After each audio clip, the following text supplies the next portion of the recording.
Welcome back to another video. You've already seen the matchup video for the week, talking about key targets on positional matchups, bit of vice captaincy chat. But this one is going to be a little speed run of just analysing some of the trade options this week for Classic NRL Fantasy, and looking at some pods, some targets. I'm going to speed run a few tools. We'll do a little ranking section, and I just want to talk quickly about my rosters heading into the weekend. So really quick video, just a fun one before kickoff later tonight for round 22. The first thing we're going to discuss is this target finder little module thing I built. Pretty cool. Basically just looks at different edges attacking a range of weak edges coming up. So if we look at the Dolphins, right, this week against St. George, pretty bad, right? But they've not actually been super bad lately. So you want to target Jermaine Asako. That's a VC option this week in Classic and stuff. Definitely in Fantasy, I've got him in the loop. Finafuaki, he pops up here. Ignore Avarillo, but he is in that edge if he comes in for injuries. And then Bostock. So just really good run for those guys. I wouldn't be jumping to trade any out, and I would consider Finafuaki. Broncos defending the right edge, so their left edge really bad recently, and Manly really bad recently, so just super juicy for the Dolphins right edge attackers. St. George's left edge, mainly for Wests coming up, so pretty brutal, but Dolphins aren't the best. Cronulla, pretty tough. And the West's just the absolute worst. So another guys in draft, like we want to try and maybe get a bylaw on Val Holmes. Hamish Stewart is a big one. Tuipulotu's not the guy. It's actually Sloan there as well. Para left edge, again, deeper leagues in draft and stuff. You can get some pickups and some starts out of this. Rank 14 and rank 1 West this weekend. That even goes for you guys like Volkman as well. Worth considering. New Zealand right edge, they go Titans 16, Penrith, which is pretty tough, but then they get that juicy Brisbane option in 24. So the right edge is Tamari Martin. So the reason I wanted to show this one is just Tamari Martin is a discussion of a lot of like trade out topics and stuff, and truly I'm considering trading him out, but this is pretty juicy. DWZ, Ali Tower, deep league options there. Newcastle's right edge, Young, Gagai, and Sandon Smith, who's a topic of discussion this week as a waiver guy. So they have Brisbane this week, and then they go Canberra, really tough, rank 30, but then the Titans rank 16. So not the best, but on composite, they sort of middle here. But just look at Dolphins. This is crazy to have that score as 23. And lastly, the left edge of the Kiwi team, the Warriors, AKP, CNK's not there. He's at the fullback. Rogers injured, but Capewell, AKP, and Pompey. And that's also CHT in Draft League. So that's the first thing I wanted to show you. May the speed running continue. Let's hammer this tier list. So Toby Couchman is a tier list. 100% a trade in. I don't know what the minutes will be in the couple of final rounds, but whilst ever they're just fighting to not have the spoon and setting the culture, he is just doing his darn thing. I think I'm just going to full send, bring him back in after trading him out a handful of weeks ago to survive the buys, which is frustrating, but that's all sort of part of it. Then we've got Nico Hines. You've just got to have him. We've talked about him ad nauseum for multiple weeks. Sasangi with the bye. I don't love. Penrith this week. Yeah, I think he's like C tier. Like I'm okay with it as a bit of a pod, but limited games. I think the shoulder's still a ticking time bomb. So there's every chance if it's your last trade and you're short in those positions, you want to avoid him. That's in NRL Fantasy. In Supercoach, I do like him more. The duel for flipping around is really good. Also, centre viability in Fantasy is good. But yeah, I think he offers a little more due to the reward for upside in Supercoach. Jaden Campbell. Oh, look, I had him in my team originally all week, and then I've just dropped it back out and just gone, trades are too valuable. I can't go chasing Jaden Campbell after getting rid of him a couple of weeks ago in a buy pinch. So that was my mistake. I had to make moves to get what I needed to get happening, and that cost me getting off Campbell, and it's a silly mistake. And I think people are going to be chasing that 140. If you've got tons of trades, you just want the best team. Obviously, he probably makes up part of that. Tamari Martin, I just showed you the edge. I wouldn't be trading him in at all, and I wouldn't be rushing to drop him out either.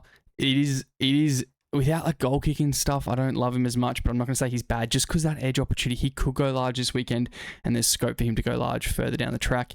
Kini as a pod, really like him. You guys would have seen my latest Kini post on socials. Thought I'd just bring it up for you. So what's been the key for Keano Kini?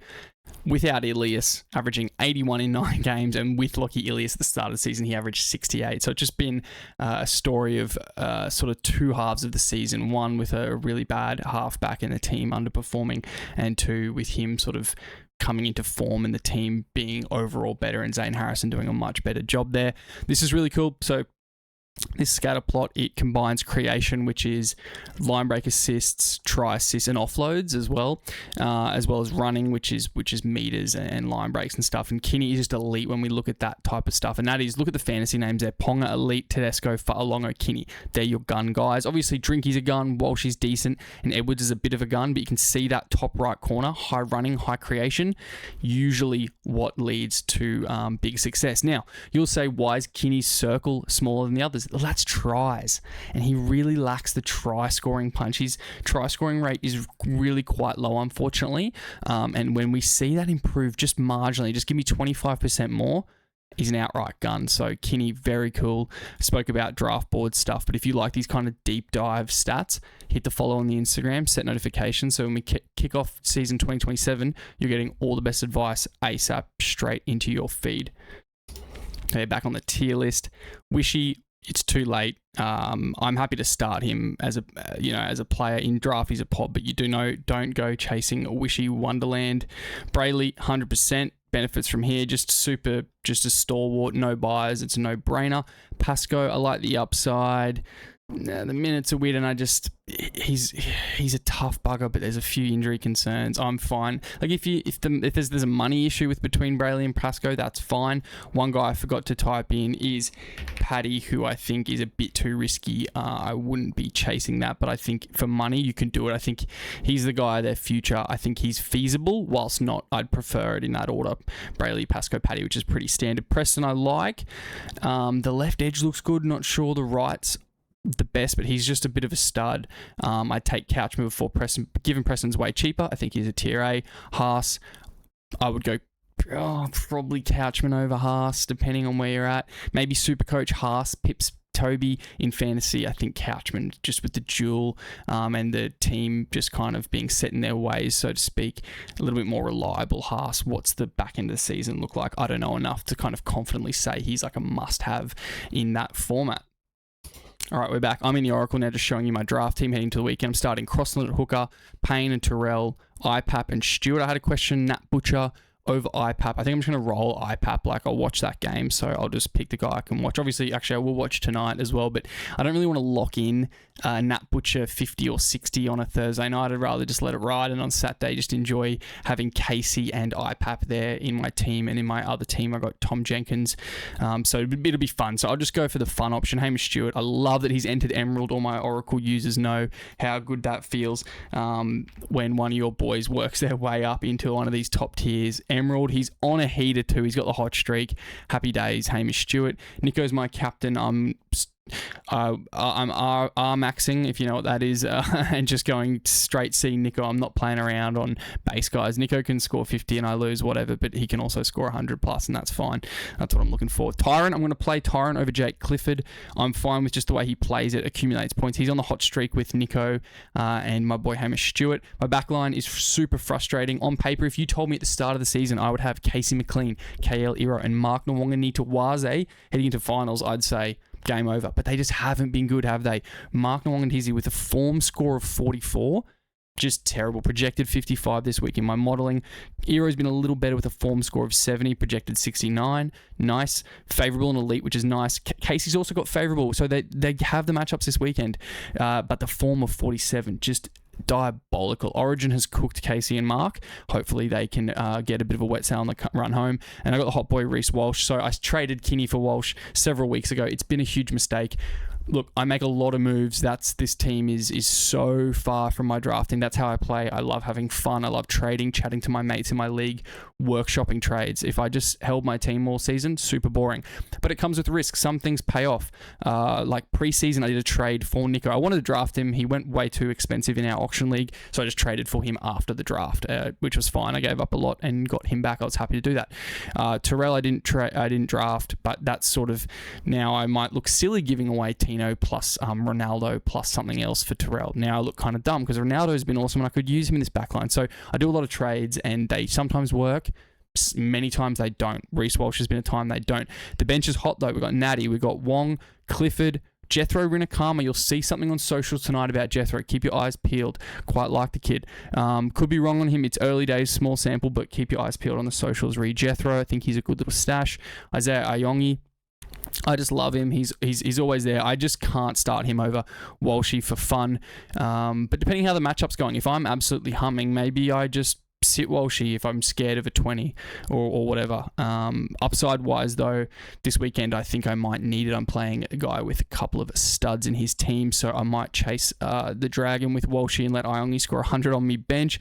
Dufty's just a depth add piece. I was worried a few weeks back and played him over Walsh, which backfired, but I'm holding him because you just never know what the finals holds with injuries and stuff, so just roll him out until I don't need to anymore.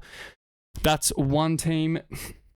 Quickly show you my community league team. Owen Pattie's getting the start with the injured Harry Grant. Stashed him a few weeks ago, which I didn't know Harry was injured at the time, but that's paid off. Hopefully he gets some minutes. Form of 75. Avoid matchup against Penrith, but he's a little goer, Owen Pattie.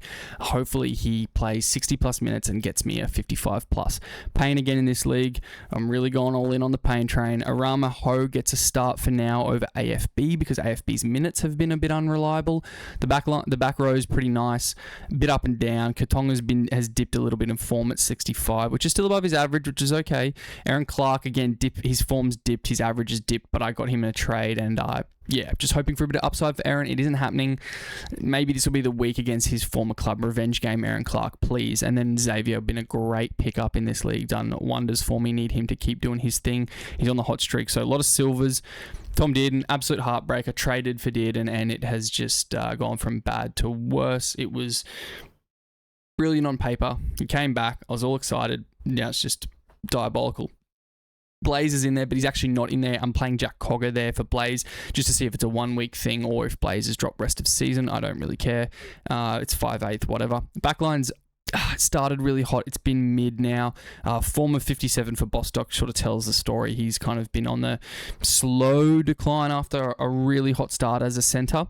Murray Talangi, really bad form, really bad second half of the season. I should do a post on Talangi's experience. A nightmare. Jenko is Jenko. You guys know the vibes. Ronnie is a really pleasant surprise to come into Ruby. Form of 80. Neutral matchup, elite, avoid and elite. We've got a bit of upside in the back line. We're going to need it all. And then we've got the C on Sewer at the moment. Might VC Sewer into a C Pano, depending on how the matchup's going. But that's the community league. The bench is not good. Harry Grant, AFB. Oh, it's actually all right. Jethro again for Feeder, Gray, AFB, and Grant. So not a bad little bench, but it's not done much. This league's been tough, injuries and all the crap that's been going on. This has been a grim league. Jethro's not actually on the bench of this team. It's just someone else at the moment. So anyway, that's the community league. We'll jump over to fantasy and classic wise. 2 trades for me this week. It was originally 1, but I've just gone effort. I'm going full send. I've brought in Toby, just an upgrade piece. I thought, well, I don't know, I should just hold the trade, but if it means I can get like a genuine gun, I'm going to double dip and get back in on Toby Couchman experience. He's got the duel, gives me flexibility. I can cover him if he goes down, and brought in Blayke Brailey, obviously, with Harry Grant out. And so it means like I'm generally nearly there on keepers. I can move Tamari Martin, I will move, and I can move Wishy as my last 2 trades that have both made a little bit of money. We got 450 and maybe more to come for Wishy. We got 600k and declining. Maybe he scores for me this weekend, Tamari, and I can move them. But everyone else is generally a keeper, right? So we kind of are getting there. Those 2 trades can be an upgrade to like fullback, an upgrade to another edge spot, or center spot there, which is just a diabolical spot anyway. So I thought, if I can chase the points of Toby this week rather than my previous player there scoring me a 30 or a 40, if Toby can get me a 60 plus, that's worth it as long as I can stretch those 2 trades. Look, if I was playing pure head-to-head, which you might argue I should, ranked at 7.8, okay, I would hold the trade, but I'm not. I'm chasing the ranks. I just, it's more fun to me, and I just don't want to let a week go by without Toby. I think he's a genuine gun. yeah, 2 trades left. Probably insane, but hey, who cares? You got to send it. I've done well to get some guys I like. And this week I'm going to start Iongi, loop Asako. I think against Tigers, Iongi should score 50 plus. That's serviceable back there. Yeah, next week Ola Kawatu comes in. Don't have many buys to manage, so pretty happy with what we're doing here. Captain on Nathan. I just don't want to be a points chaser captaining Hines. I should have either done it last week or whatever. I'm not going to go back to, I think, on a Saturday night out of town, I think Cleary goes well as well. He doesn't split his kicking as much as Hines does, so there's that floor argument there. Lastly, on the around the grounds, we've got the classic team. I think I did no trades this week, which I'm really happy with. Pascoe just swaps him for Grant. Couchy, May, Couchy, Sasangi comes up from CT Dub to cover. Got Lucas. Lasardi might come back. Got Lucas I can trade out for money. Ola's on buy. Big Willie does a job. I am going to chase the Hines captaincy here for a bit more fun in NRL Supercoach. Tomato Martin does a job. Wishy as the pod little 5'8" there. Greg Marju, we're playing. That's fine. I like him as long as Pong is named. If he's not, too bad. I'm just going to have to roll with him. I don't know about Purdue against the Roosters. If he scores well, so be it. I don't really think about Purdue. I don't think about you, buddy. Jenkins, Farnworth, Asako I like.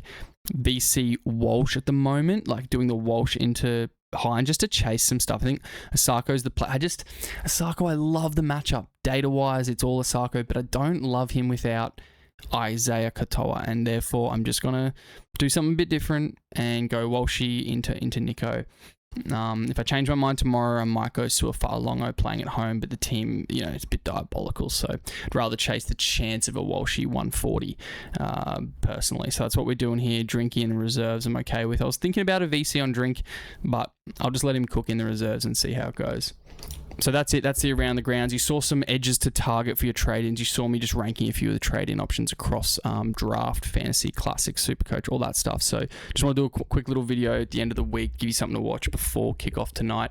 Thank you if you've recently found the channel. All the people liking the videos, that has meant the world. If you're new, hit the sub, mostly to prepare for next year, because we're going to be hitting the ground in January, really ramping up the analytics, the research, the prepping for classics, all that stuff. I'll show you my teams, all that good stuff. And then draft is just cash money. We go hardcore on the draft. We'll be looking at positional breakdowns, what we can learn from the way things played out this season, the way things finished this season, what I'm looking at next season now that we kind of know the game is going to stay faster.